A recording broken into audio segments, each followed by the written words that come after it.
running right now. We have understanding the suicide mindsets, which is on this side of the hall. We have suicide and substance use, evidence-based assessments, and treatment strategies at the back of the hall, after the curtains. And of course, building mental health systems in schools. That holds at the GTV classroom.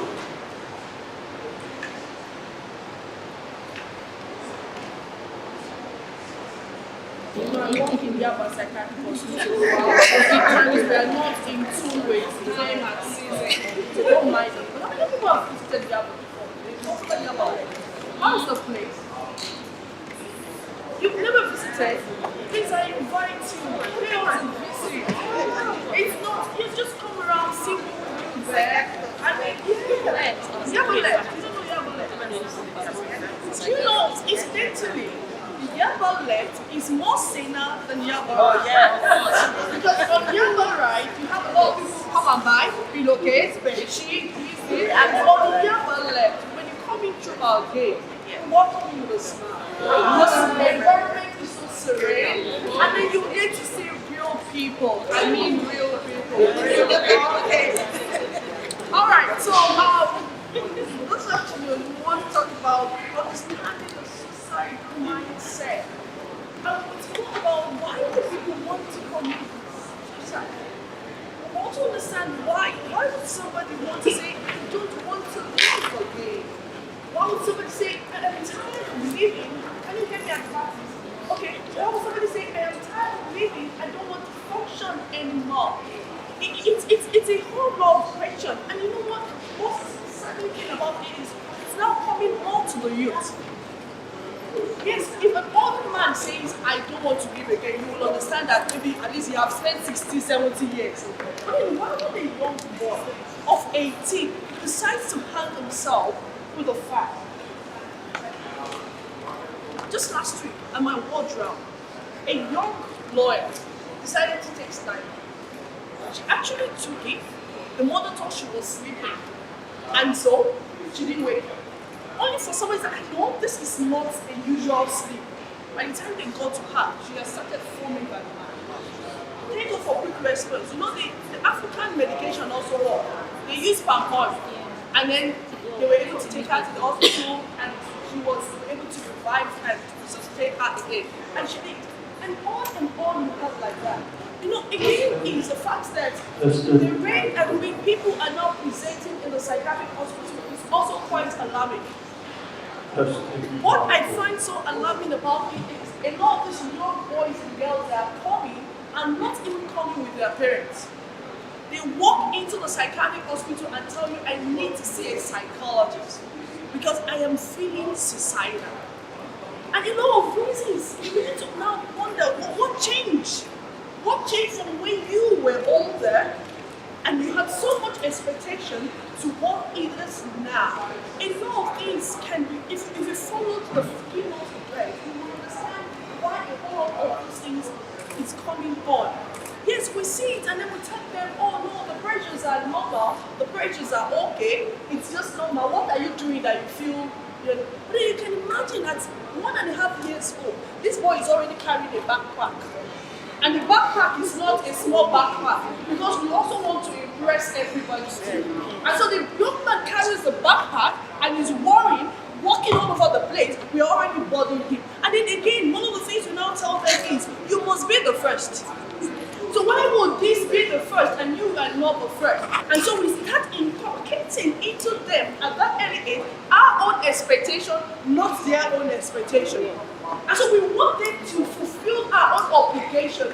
Alright, the keynote address said, oh, my dad said, why don't you want to be a surgeon?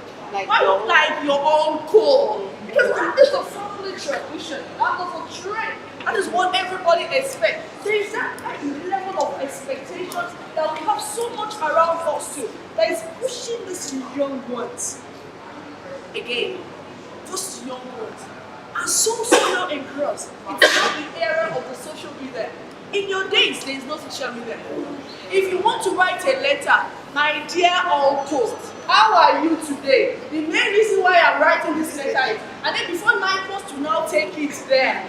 and maybe another 1 month, uncle will now respond back. You know, another 1 month, the message is even lost. But now, in seconds, you get it all.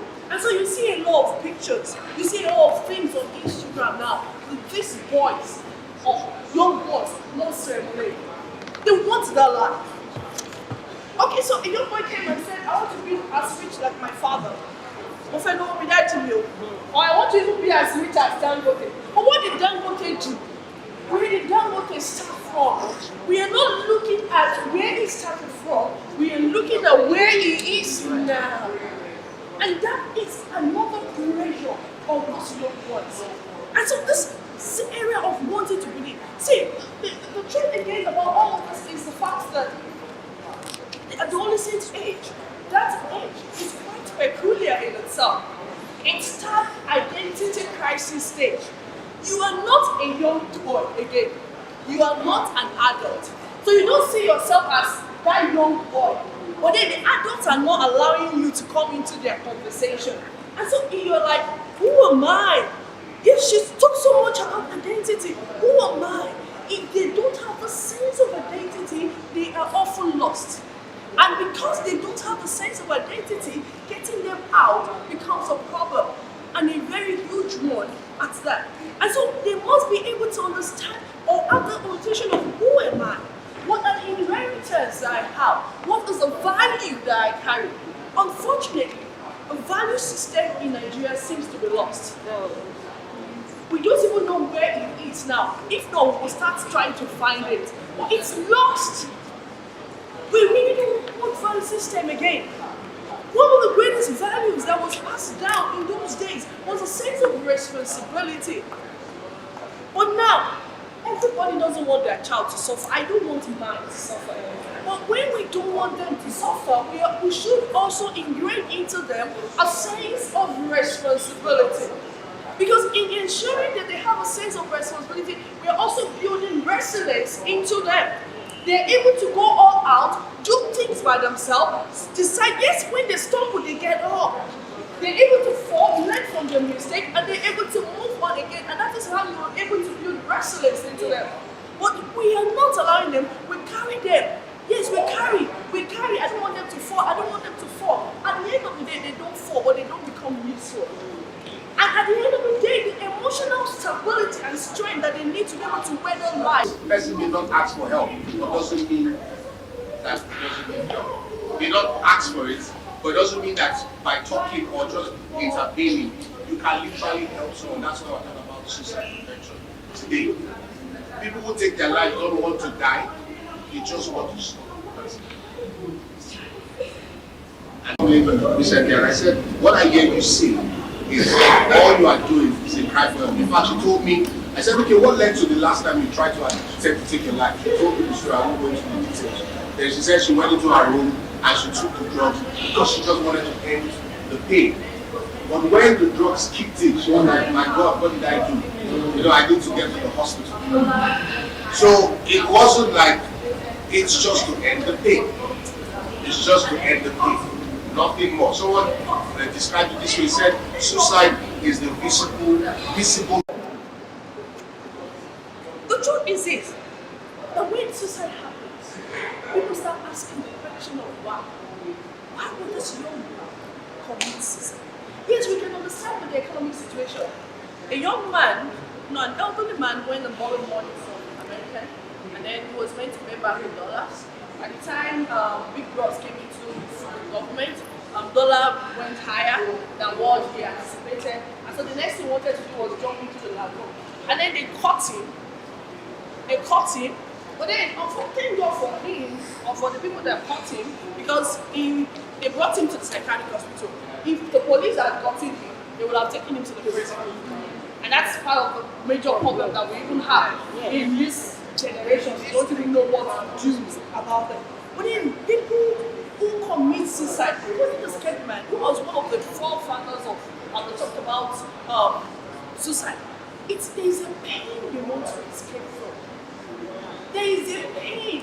Yes, we could attribute mental health issues and a whole lot of other things. But before it breaks down, before it gets down into that part, if we don't understand what we call the psych ache, the emotional pain that this individual is going through, we may not be able to understand it. And you know, oftentimes we trivialize people's experiences. Yes, I am not feeling fine. I am not feeling fine. I'm somewhere with Betty Rabo some time ago. And we all know the best popular Betty Rabo. Yeah, who would not expect Betty Rabo to come down with depression? But she came down with depression. She managed it for several years. It was a tough time for her. But she was able to pull it through because she had more knowledge, more support, and more things like that. Listen, so sometimes we don't trivialize people's experiences. We don't trivialize their pain. That pain is real. People who have been depressed will tell you that I feel as if I am cast in a cave and I cannot come out. What they are saying is being locked up in a cave.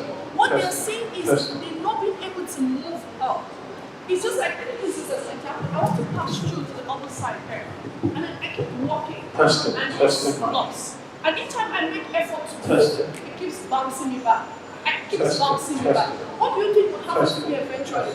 I become frustrated. I become frustrated. And so you can understand what some of these young ones are going through. They are aspiring to be like Dangote. They are aspiring to be like $10 and so many other things. And so it is not working out the way they want it to work out. And so each effort they make, each attempt they make, it bounces them back because they have not gotten the key to what will make them be like Dangote. And so because we have not given them that key, frustration sets in. And so each time it bounces them back, and then they keep going down. So there is an emotional pain, which we call the psych ache, that this individual goes through. And it comes up more when the needs are not met, or when individuals become frustrated. That is always saying, pay the first. A young man, a young boy died, and he wrote a letter to the father and said, I hope you will be happy now that I am no more. You can use the other boys who you are always comparing me with to be your child. Because the father is always saying, you are not as good as this. You are not as good as this. You are not as good as this. This boy is making real effort. And so each time he makes an effort, he's not appreciated. Each time he makes another effort, he's not appreciated. And so what happens? The boy becomes frustrated. And so automatically, it begins to internalize it. So one of the things that happens when people have mental health issues is the fact that whatever it is that we perceive from what is happening around us, we bring it in. We let it inside, the way we interpret it, the way we see it, now determines how we're going to respond to it. And so, but then the truth again is, people who commit suicide don't want to die. They don't want to die. What they are trying to do is they want an escape from the pain. If you can help them deal with the pain, you have dealt with the suicidal tendency that they have. If you're able to help them connect emotionally, if you're able to help them deal with the emotional trauma and issue that they're going through, then you have helped them. And so, people who have suicidal tendency don't really want to die. You know, a young boy came and said to the parents, he was just discharged from the psychiatric hospital, and then he now brought out the shaving powder container and told the mom, I'm going to kill myself, I will drink this. The mother was like, where is that boy that was even talking rubbish earlier on? You can imagine what will now happen to the mom. What is that? And so in his mind, the mom trivialized and felt, oh, it was nothing. So, oftentimes, when people feel as if they are not accepted, see, the truth about acceptance, and I tell people oftentimes, we can't buy this children's love.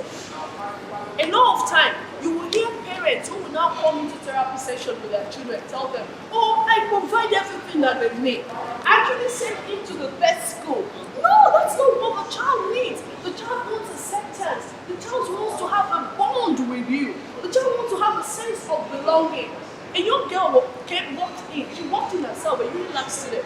I said, I needed to see a psychologist. So we took her through the process, register and things like that. Let's start treatment. Because once it's suicidal, it has to be well documented or else you will have problems.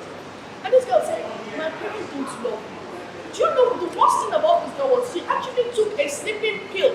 She took 10 tablets of the prescribed sleeping pill. thinking she was going to sleep and just die. She woke up in the afternoon the following day.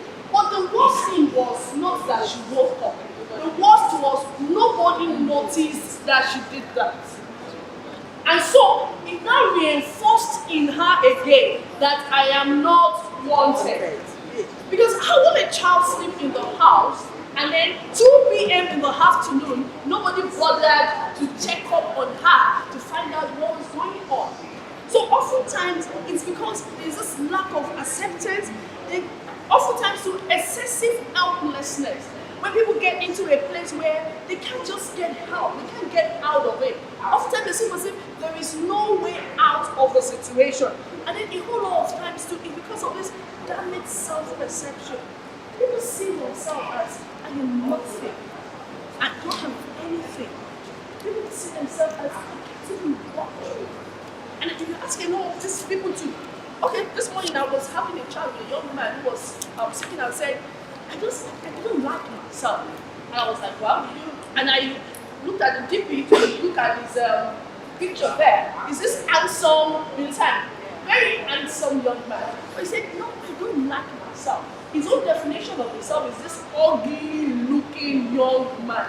Then you begin to wonder, what evokes that feeling on the inside of you? It's on the mind. The moment we don't change that perception in the mind, we can help it.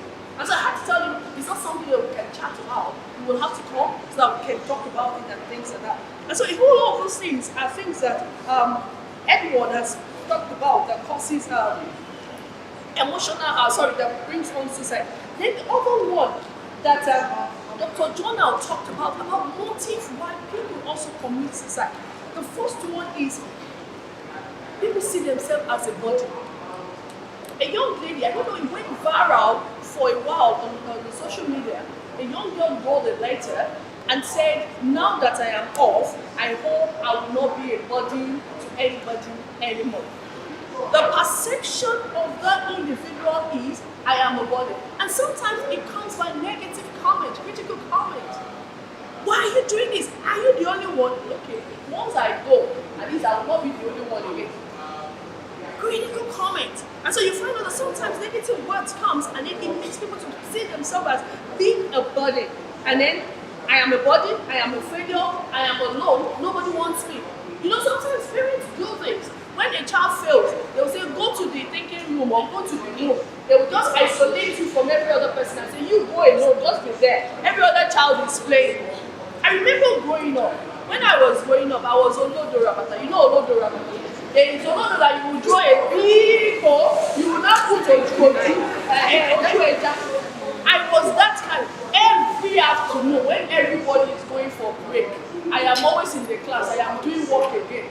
Because by the time I now finish they will not say, no, you can't even go out for break. Just stay there and be read. Maybe if you say, because if you go out, you would have not even know it. Why did you not know it?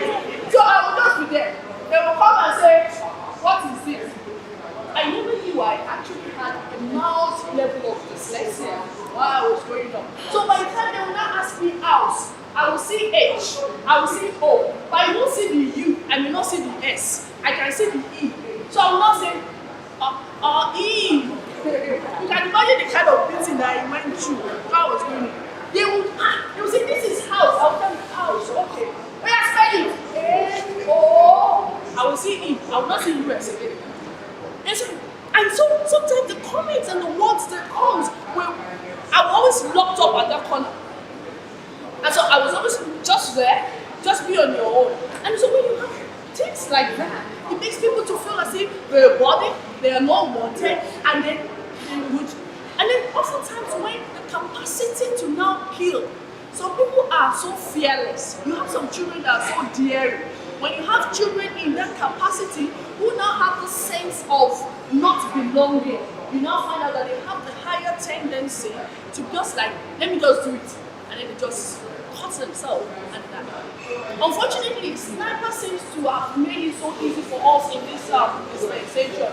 Yes, in those days, yes, people would take overdose of drugs and all things like that. But sniper seems to be an amazing way where people are able to just access and then they're able to just get out of it. Now, so let's quickly look at some of this common thoughts. For a lot of people, it's also, like we said, it's an escape. Escape from the pain, escape from the body, escape from the situation, escape from a whole lot of other things that's going on. A woman who had psychiatric mental health issue was always reading down on the doctor. The doctor didn't understand what was going on with the mom. And so because she didn't understand what was going on with the mom, she was so angry. And you know, when you nurture a child in that kind of environment, a toxic environment like that, you can imagine the outcome.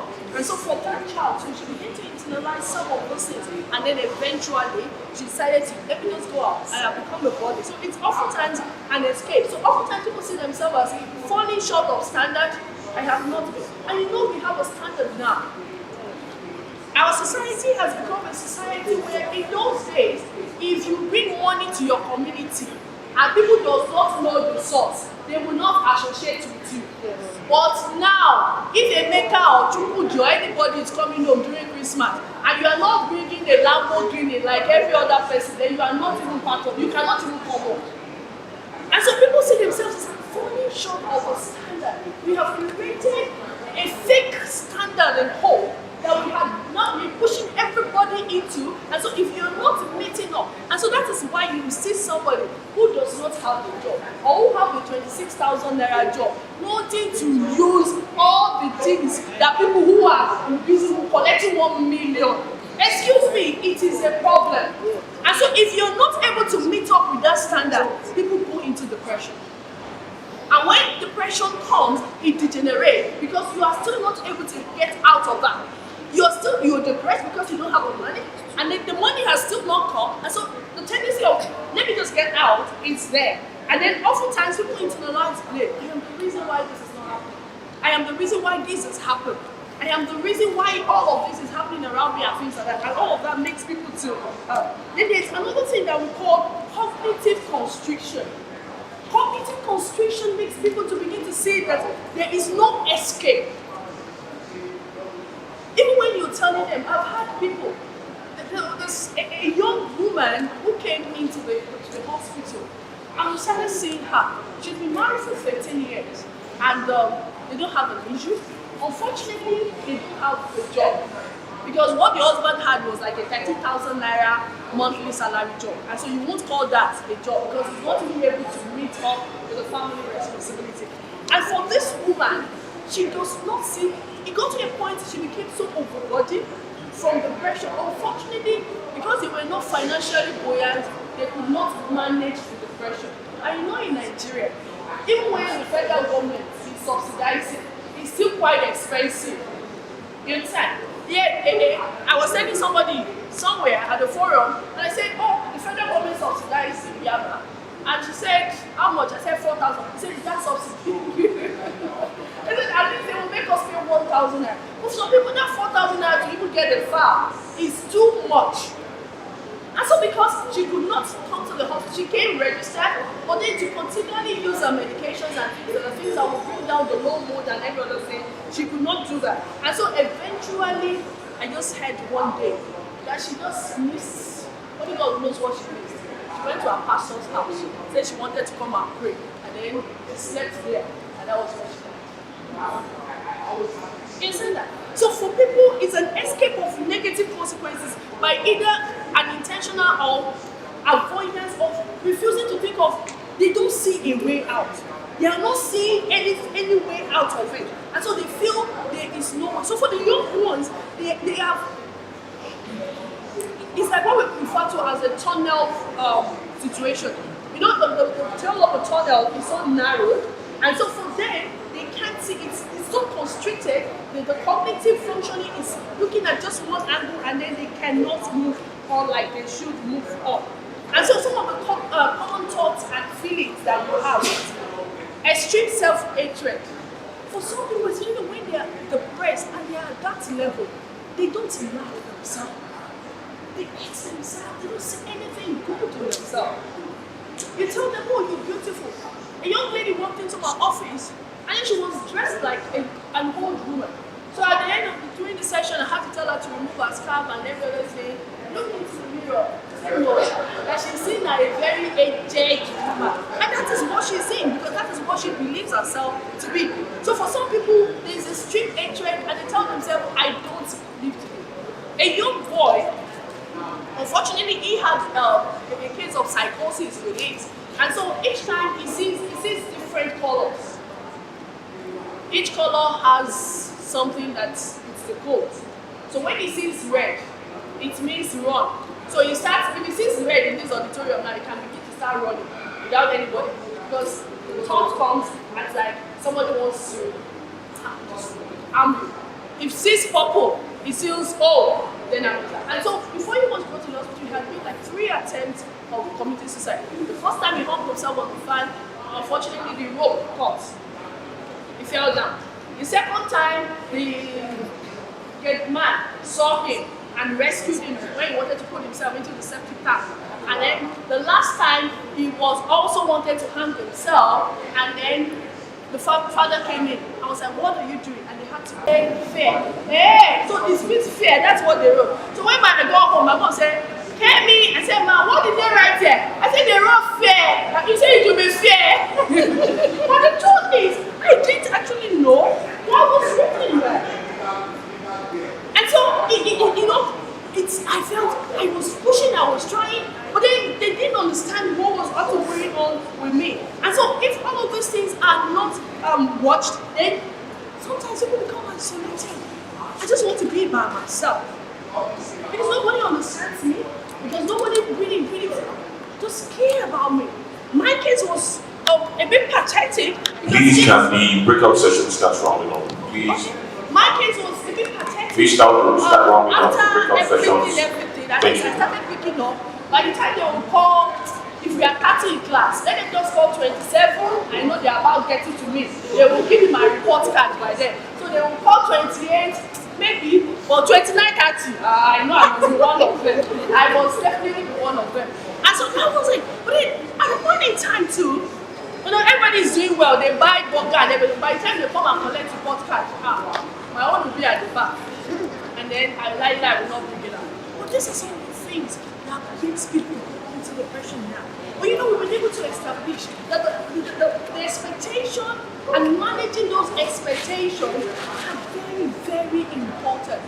A young child, young boy, sometimes ago, poisoned the water. I don't know many people would have heard about it, of another classmate. Why? Because that girl came, and rather than he had always been the first, and so that girl came and was first, and so he felt the best way to deal with it was to just kill you, and then I will continue to be the one. It shows the background, it shows where it's coming from, it shows the pressure that has been put into it. And so if we are not able to manage all of it, then we won't be able to manage them effectively. Then another important thing is, yes, the bond. It's so important. When she was, Dr. Falashade was talking earlier, the doctor said, why would I miss you? You are not always available. A lot of us, we are available physically, but we are not available emotionally. We are not connecting, we are not bonding. And the moment we don't bond, we don't create that atmospheric environment to nurture the emotional growth in our children. See, it becomes difficult when a child now grows up and then you now want to say you want to create the bond. It becomes very, very difficult. And so it's important not just to be available physically, but then be available emotionally. And so what we do is we resort to a lot of bribing. You buy iPhone, you buy chocolates, you buy pizzas, we buy shawarma, we buy a whole lot of other things. Yes, they collected. A young boy, a mother came and said, my son is depressed, I don't know what to do, what's wrong with him? Unfortunately, he's the only child, so he should be had all things. And then she went and bought an iPhone of 450,000 naira and gave it to the boy. The following day, the boy collected and he was happy. The next day, he threw it down. I said, what is wrong with him? This boy needs you more than the iPhone. And so you have not connected with him the way you should connect with him, and that way, you are not going to be able to create the bond. It's important that we begin to build up. The media has helped us. We're looking at the motive. We talked about the motive, the means. I don't want to just elaborate so much on the means now. Because it's at a point in time when the doctor or the heart epilepsy jumped into, it became the dream. But then we are not going to be glorifying the means to which people do it. But a lot of people use a whole lot of means to solve. But before it gets there are things that we can do. Before it gets there, the onus is on every one of us here today to begin to become an ambassador of prevention, of one, identifying. He told us some of those signs. Of one, identifying. If we're not able to identify, then it becomes really impossible for us to be saying we're going to control. And so if we are able to identify, you are able to identify withdrawal, this individual who used to be very outgoing, social, and all of a sudden isolated, not talking, withdrawn, and things like that, and there is a problem, begin to ask questions. Yes, it may not be willing to talk to you, but at that point in time, but then you can create an avenue where they can bond, where they can talk with you, and begin signs to bound. All right, so this is where we're going to end.